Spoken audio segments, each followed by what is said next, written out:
ایک علاقے میں ایک حکیم صاحب رہتے تھے اور اس حکیم صاحب کا انداز یہ ہوتا تھا کہ جیسے ہی وہ اپنے دواخانہ جانے لگتے تو اپنی بیوی سے کہتے کہ آج کے دن تمہیں جو جو چیزیں درکار ہیں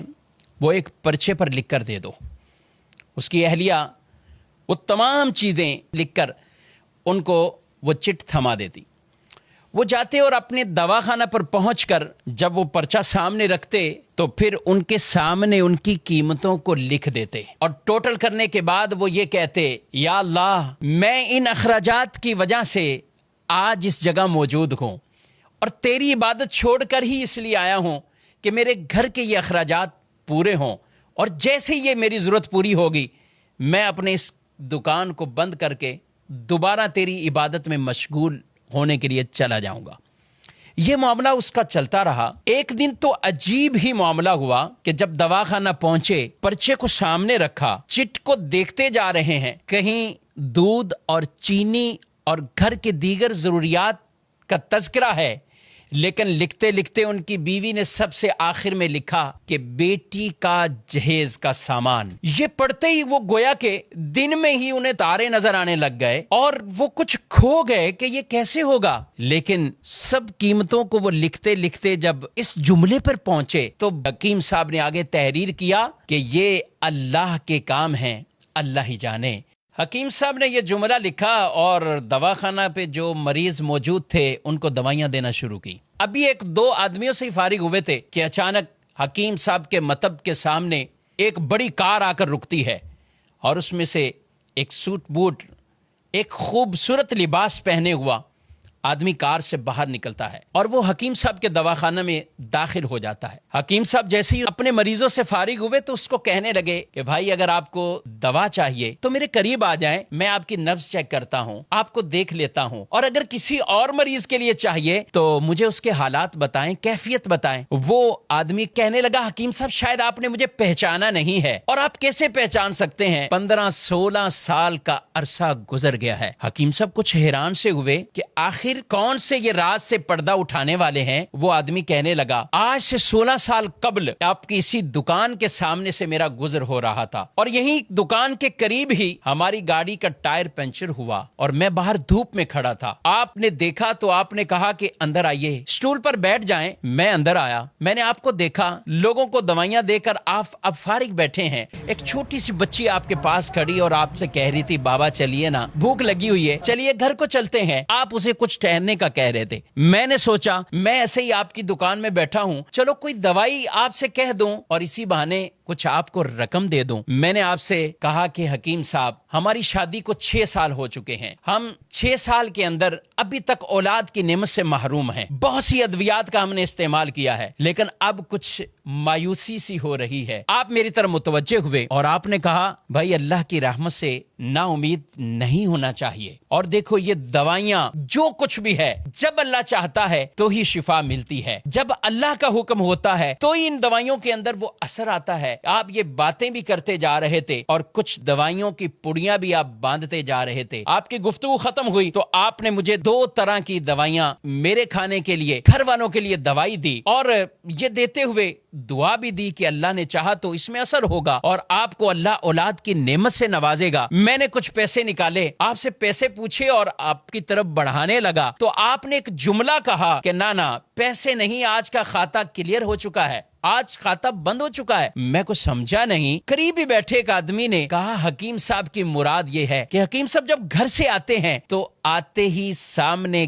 گھر کی ضروریات کی چٹ کو رکھتے ہیں، جتنے پیسوں کی ضرورت ہو تو پھر وہ کمانے کی صورت میں اپنی دکان کو بند کرتے ہیں اور گھر کو روانہ ہو جاتے ہیں۔ بڑے نیک سیرت حکیم ہیں اور اللہ کی عبادت میں مشغول ہو جاتے ہیں۔ میں کچھ حیران سا رہ گیا اور دل ہی دل میں شرمندہ ہو رہا تھا کہ میں کیسا انسان ہوں کہ سوچ رہا تھا کہ شاید یہ میرا بیٹھنا ان پر بوجھ لگ رہا ہے اور یہ کتنے عظیم اور نیک انسان ہیں۔ وہ شخص حکیم صاحب کی باتیں سن کر دل ہی دل میں کہہ رہا ہے کہ میرے شک شبے یقین میں بدل چکے ہیں اور اس دوائی میں ضرور ہمارے لیے کوئی اثر ہوگا اور اللہ پاک اپنی رحمت سے ہمیں اولاد بھی دے گا۔ گھر جاتے ہی اپنی اہلیہ سے، بیوی سے وہ آدمی پوری کہانی کو بیان کرتا ہے۔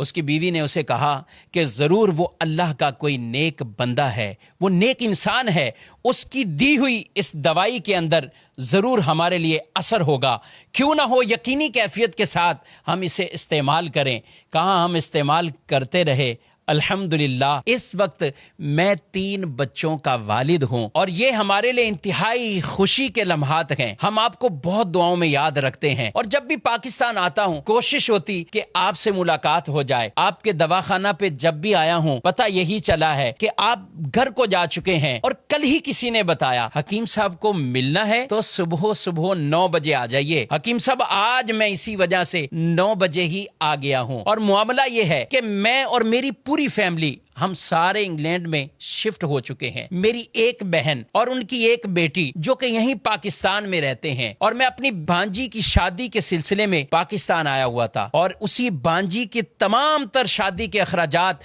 میں نے اپنے ذمہ راضی خوشی لیے تھے اور میں اسی کی خریداری میں مصروف تھا۔ معاملہ کچھ یوں ہوا ہے کہ میں اپنی بھانجی کے ساتھ لاہور میں کبھی پاکستان کے دوسرے شہروں میں جا رہا تھا، سب جہیز کا سامان سب تیاری ہو چکی ہے، لیکن اسی دوران میری بھانجی کو بہت تیز بخار تھا، اور وہی بخار میری بھانجی کی موت کا سبب بنا ہے۔ میں اور میری بیوی جب آپس میں بیٹھے سامان خرید چکے ہیں، سب کچھ کر لیا ہے، اب اس سامان کا کیا کیا جائے، تو فوراً آپ کی طرف ہمارا خیال گیا کہ جب 16 سال پہلے ہم آپ کے مطب میں آئے تھے تو ایک چھوٹی سی بچی وہ آپ کے پاس کھڑی کہہ رہی تھی بابا جان گھر چلو مجھے بھوک لگی ہے، تو میری بیوی نے مجھ سے کہا کیوں نہ ہو کہ ہم حکیم صاحب کا شکریہ اس انداز سے ادا کر دیں کہ یہ سارا بھانجی کا جو جہیز کا سامان ہے یہ حکیم صاحب کہ گھر پہ پہنچا دیں۔ اور وہ ساتھ کہنے لگے کہ آپ نے مجھے اس بات سے منع نہیں کرنا ہے، رد نہیں کرنا، ہم بڑی امیدوں سے آپ کے پاس آئے ہیں، یہ سامان آپ کی بیٹی کے لیے ہم بطور گفٹ لے کر آئے ہیں۔ بس وہ کیا باتیں بتا رہے تھے کہ حکیم صاحب کی آنکھوں سے آنسو جاری ہو گئے، وہ روتے ہوئے، اور انہوں نے وہ چٹ نکالی اور وہ چٹ اور وہ پرچہ اس آدمی کے سامنے رکھا اور کہا بھائی محمد علی یہ دیکھو آج کے ہی دن میری بیوی نے گھر کے سودا سلف اور سامان کے ساتھ آخر میں بیٹی کے جہیز کا سامان بھی لکھا، اور میں نے دیکھو آگے کیا لکھا ہے، یہ اللہ کا کام ہے، اللہ جانے، اللہ بہتر سبب بنانے والا ہے۔ میں نے آگے یہ جملہ لکھ کر یہ معاملہ یہی کلوز کر دیا تھا، مگر میرے رب کی رحمت اور شان کریمی آپ دیکھیے کہ میں یہاں سے اٹھا نہیں ہوں، میرے رب نے اس چیز کا اہتمام کر دیا ہے۔ حکیم صاحب کہنے لگے محمد علی صاحب آپ کی بھانجی کا صدمہ وہ ضرور ہے، مگر میں تو رب کی شان اور رب کی قدرت پر حیران ہوں کہ آج میں گھر واپس خالی ہاتھ نہیں پلٹا۔ یہی کہتے ہیں کہ جس کا اللہ پر بھروسہ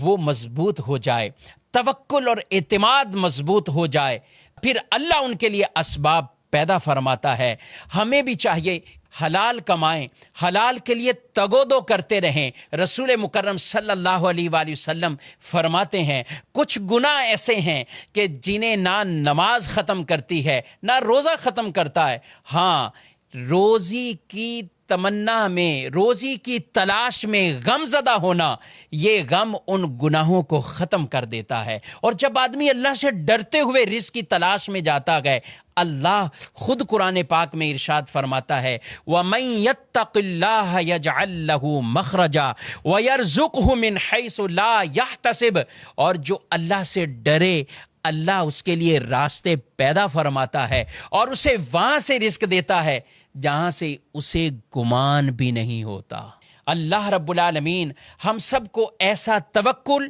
ایسا بھروسہ اختیار